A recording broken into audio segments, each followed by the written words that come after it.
Seorang penganggur didakwa di Mahkamah Magistrate Tangka atas pertuduhan membunuh isterinya awal Jun lepas. Muhammad Khairul Azmi Isnin, 32 tahun, hanya mengangguk faham ketika pertuduhan dibacakan di hadapan Magistrate Lee Kim Kiat.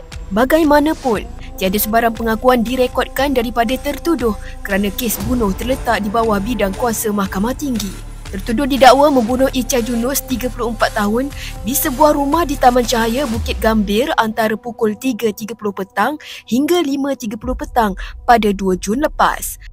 Magistrate membenarkan permohonan timbalan pendakwa raya Amirah Sapian tertuduh dihantar ke Hospital Permai bagi menjalankan pemeriksaan dan menetapkan 8 Julai sebagai tarikh sebutan semula kes.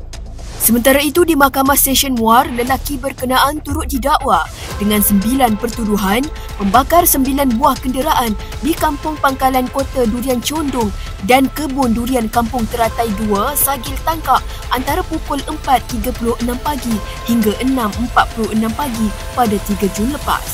Tertuduh bagaimanapun hanya mengaku bersalah terhadap 6 daripada 9 pertuduhan yang dibacakan di hadapan Hakim Sayani Muhammad Noor.